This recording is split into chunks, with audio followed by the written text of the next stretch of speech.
বাংলার ইতিহাসের জন্য যারা যারা অবদান দিয়েছে, জীবন দিয়েছে, প্রত্যেক বীরকে আমি মনে করি যে সম্মান দিলে এটা জাতি সম্মানিত হবে।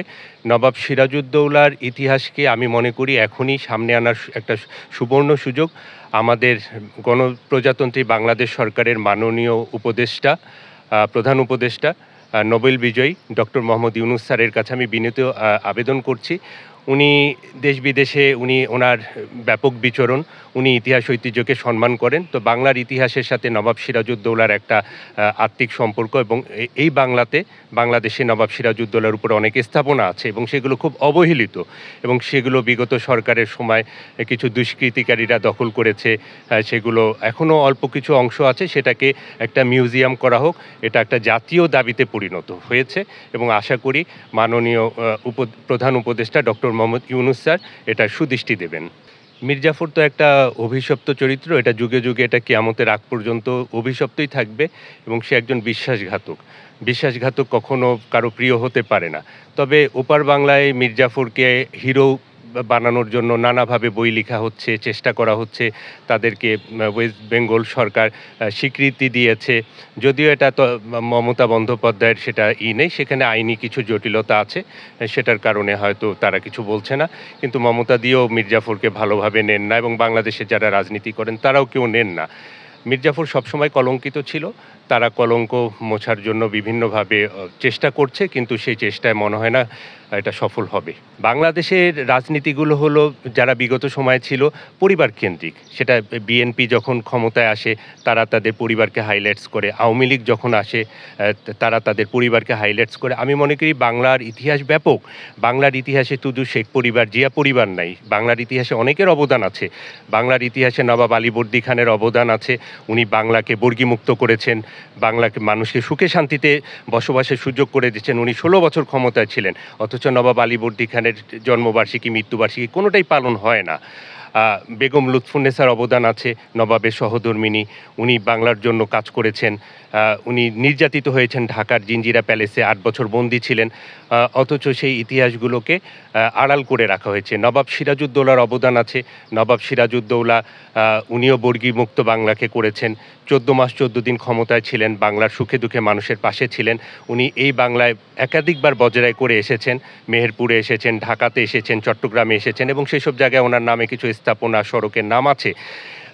শেরে বাংলা একে ফজলুল হক, ওনারও অবদান আছে বাংলাতে, এবং ঢাকার নবাব স্যার সলিমুল্লাহ, ওনারও অবদান আছে। এই অবদানগুলো কেন, আমি মনে করি যে যারা রাষ্ট্র ক্ষমতায় থাকে তারা কেন এগুলোকে আড়াল করে? আড়াল যখন করে, ইতিহাসের গতিতে চলে, ইতিহাস নিজের গতিতে চলে আসে।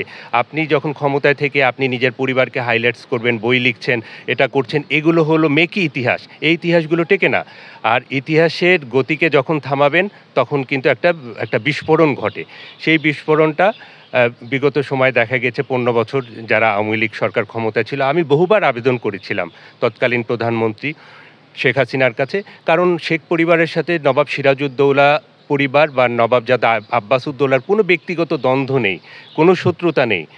আমার পূর্বপুরুষের একটা সুনাম আছে, আমরা সবার সাথে খুব সহজে বন্ধুত্ব করি, বন্ধুত্বে মিশে যায়, আমরা কারো উপকার না করতে পারলে ক্ষতি করি না। শেখ পরিবারের সাথে দ্বন্দ্ব আছে জিয়া পরিবারের, এটা প্রকাশ্যে সবাই জানে। কিন্তু আমাকে সম্মান দিলে বা আমার পূর্বপুরুষের স্থাপনাকে দিলে এটা শেখ হাসিনা আরও ওনার সম্মানটা বাড়ত। কিন্তু উনি কেন করেননি, এটা উনি ভালোভাবে বলতে পারবেন। তবে ইতিহাস কাউকে ক্ষমা করে না, ইতিহাসের মতো চলে।